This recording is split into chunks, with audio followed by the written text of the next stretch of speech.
Hello, I think I'm live. Good morning. How are you this morning? I'm quick off the mark this morning. It's because the golden child is here. That's my daughter Becca. She's visiting for a few days before she goes back to uni for her final year. So I've just made pancakes and here I am a little bit early. Anyway, I hope you're well. I hope you're doing really well. Hope business is thriving and you are feeling great. One of the things that I see a lot with the clients that I work with and the people that I come across is this difficulty of really knowing your worth and being able to translate that into charging your worth. And that's what I wanted to talk to you about today, is knowing exactly what you are worth as a small business owner, because most of us, when we start out, we're small business owners. Businesses grow with time, they change just like we do. But as a small business owner, it's really important to know your worth for several reasons. First, if you don't know your worth, you cannot charge what you are worth, and you will not be able to make a profit. You're going to struggle. And second, if you do not know your worth, you may be taken advantage of by suppliers, by customers, by people who work for you. And finally, if you don't know your worth, you may be selling yourself short and missing out on opportunities to grow your business. Few made it live today. Hi, good morning. So those are the reasons I wanted to pick up why it's so important to know your worth as a small business owner.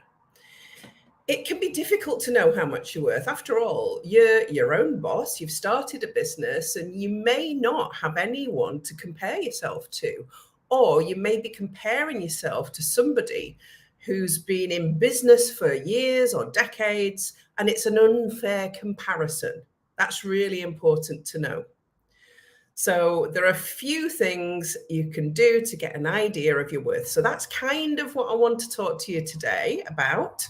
For those of you watching on other platforms that don't know me, I'll do my introduction because I would hate you to not know who was talking, although you can't really miss it, can you? I'm Mandy Nicholson, and I'm the Creative Genius Consultant.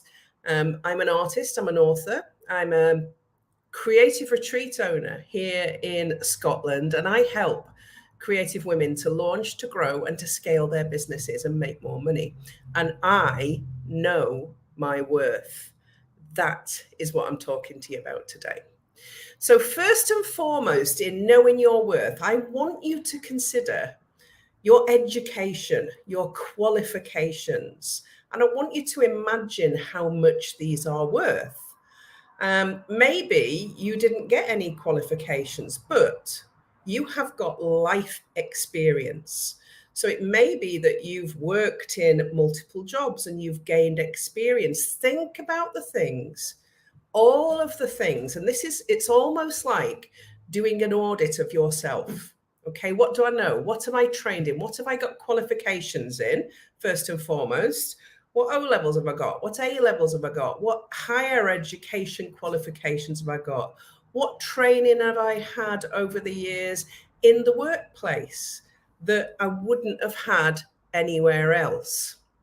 What experience have I had in the workplace?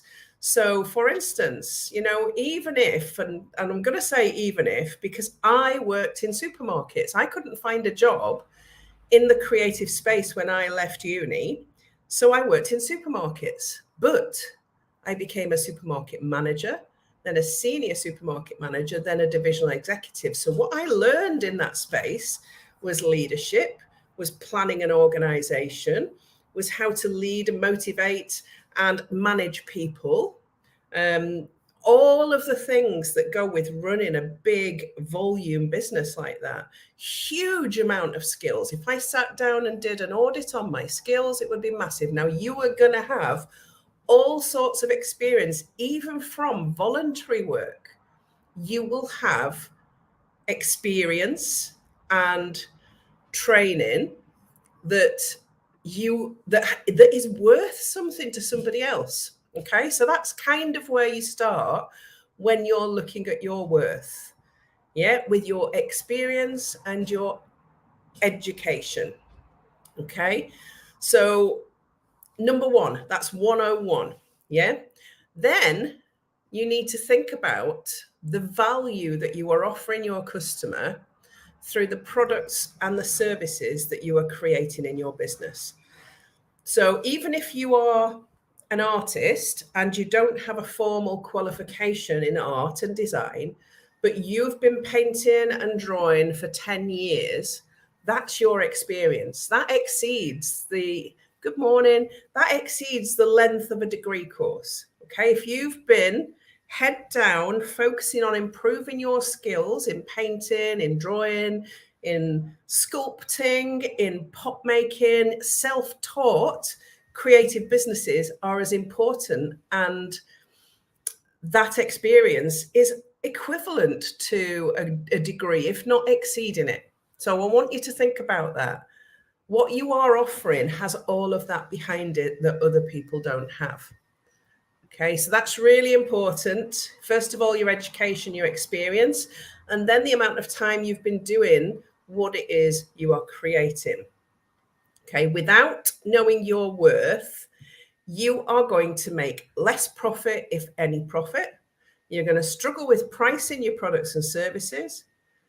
And you're going to, it sounds a bit obvious, don't it? Yeah, but people don't realize till it's too late that they haven't thought about their worth in their business.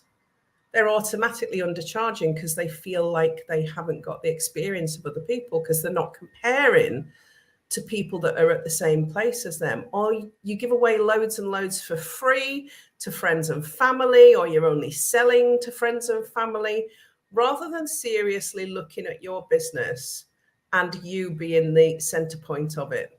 So you end up working harder and longer hours than you need to just to make ends meet. I see this so many times. It's a vicious cycle, and it can be really, really hard to break out of. But it's so important to remember how valuable your time is. Your time has a value. If you don't value your time, nobody else will value your time. You will be taken advantage of all of the time. Okay, believe me, if you don't have boundaries and you don't tell people what is acceptable and not acceptable, people will steal your time all of the time. The time thieves are the worst thing you can have around you. The people that say, hey, do you want to have a coffee, and you hardly know them? The answer is no. The people, have you got time for a quick chat? No, I haven't got time for a quick chat. I charge £500 an hour for a chat. So no, that's not going to happen.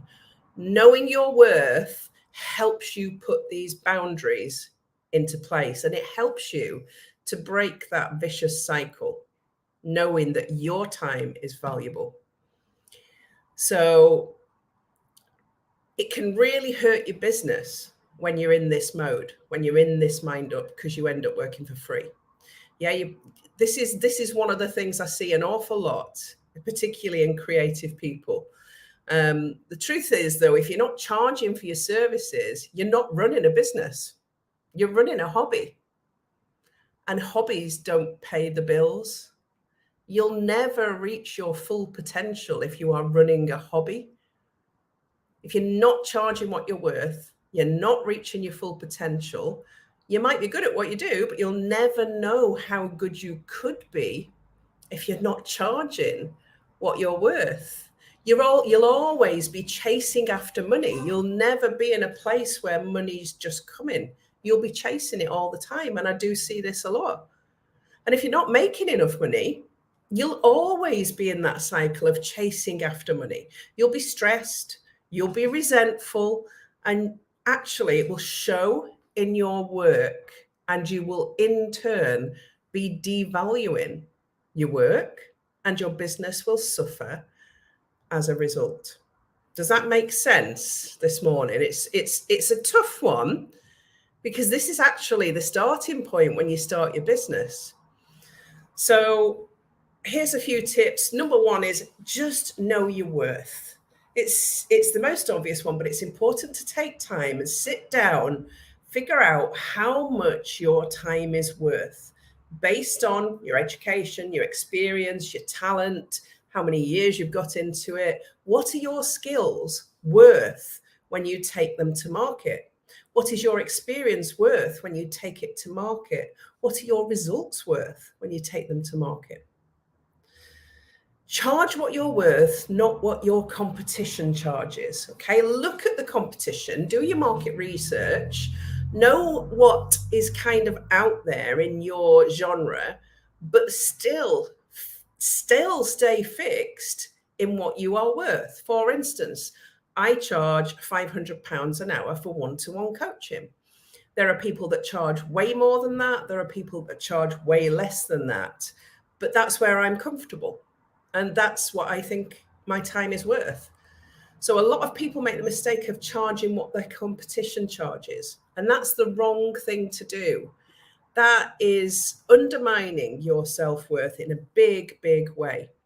But just because they're charging £50 an hour doesn't mean that that's what you should charge. You need to figure out what you are worth, not what someone else is worth, because that's what their skills and their experience is worth.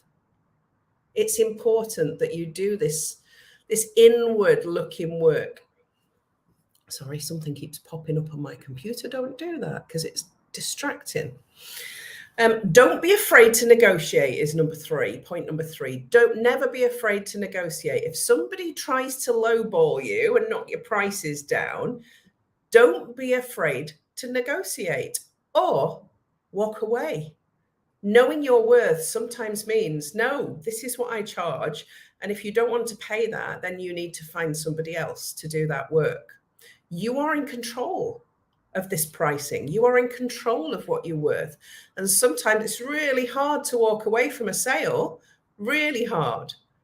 But the first time you do it, you will feel stronger in knowing your self-worth and knowing your value, because you've made the decision how much your time is worth. Don't let anyone else tell you what you are worth. Number 4 is be confident. 4th point, be confident in your prices. If you're confident in your prices, people will be confident in your work. If you go into a networking event or into a market or into a sales situation or a negotiation of some type, and you're not sure and you are a bit wishy-washy about what you're charging, then it'll show. It'll be visible to everybody that's there. It'll be easy to see. So, but if you go in, know exactly what your worth is, people will respect that and they will accept that, and they are more likely to pay what you are asking for. So this is inner work. This is where I start in the Creative Mastermind. I don't let you near business in the Creative Mastermind until about module 6. So the first 5 modules are about you. They're about your emotional state. They're about your limiting beliefs, your self-worth, knowing your value, all the things that I've just been talking to you before I even let you go near business. Because if you don't do the inner work and you don't know what you are worth, then you're going to constantly put yourself in this situation where people may feel it's okay to undermine you. So knowing your worth can actually help you succeed. Yeah. If you know what you're worth and you charge what you're worth, people will automatically they'll automatically pay it. I have never discounted the Creative Mastermind. It's so important to know what your content is worth. So I know that most people will look at most of my ideal clients will look at the Creative Mastermind and they'll go, £5,700. Where am I going to find that money from? I've put payment plans in place over 12 and 24 months to lessen the blow of that, to spread the cost of that with no interest on those monthly payments, because I know that that would help some of my ideal clients. it's realizing that I'm worth that because you're getting 30 odd years of experience in business. I know what I'm talking about. I'm straight talking. You're not going to get any bullshit. So I know that I'm worth that. I'm probably worth more, but I'd outprice myself for my ideal clients if I made my creative mastermind £10,000. I would not be looking. That's when you are looking for a different ideal client. That's executives, a different. So it's knowing your audience, knowing who you are going to be selling to with your product, and knowing your worth at the back of it. So there are no discounts. There are just payment plans. You can do that. Know your worth. You can offer payment plans to your clients if that helps them to buy into your worth. But then you need to do a contract to make sure they're tied in. But isn't it much better to do that work and charge exactly what you're worth? If you are a really talented artist and you are putting in the time and effort and you've got years in and you are producing beautiful work, please, please don't undercharge for it. Obviously, you don't want to price yourself out of the market either. You don't want to be too high at the entry point that you're coming in at. When you've had some success, you've been in the press, people know you, you've built a brand, then your prices can go up even more. But you need to start where you decide your value sits. That's why I wanted to bring this to you today. Yeah, do you know your value? Today's exercise is to go away and make a list of all of the things you know, all of the things that you bring to the party, all of the things that your end customer benefits from by buying into whatever it is you sell. And I want you to go and have a look at your pricing. And you're going to be scared to do that. And that's going to feel uncomfortable. But actually, it needs to be done. And I want you to let me know how that felt. And I want you to let me know if you struggled with it, because it means that you've got some inner work still to do. You may have money mindset issues. Yeah, there may be something there from your childhood, from your growing up years, from mistakes that you've made in the past that are hanging in your money mindset, how you think about money. And that goes to charging your worth. There may be some limiting beliefs that you have that are embedded there, that have been there since you were a child or at school or a teenager, where people told you that you couldn't do things. And that goes to knowing your value and knowing your worth. So that's why I'm saying the inner work must be done first before I usually unleash the business stuff on my clients. So think about that today. It's a bit of a different live today talking about this. It's more of a make you think about you, go and do some work on this and see if it makes a difference when you do the work. All right, sit down with a pen and a pad and write down all the things that you have value in what you know and what you do. Good luck with it. Please do let me know. Have an awesome week. I will be back next Tuesday, normal time. This time is my new normal time. So for those of you that are wondering why I don't do 7 p.m. anymore, it's because my health has declined and I just can't stay awake till that time. I struggle to stay awake and do you a live that is worthy of you. So I'd rather be doing it at 11 o'clock and be awake and alert and on point than half asleep. So it's for your benefit, really, as well as mine. So I'll see you next week. Have an awesome week and let me know how much you're worth. I'd be interested to know.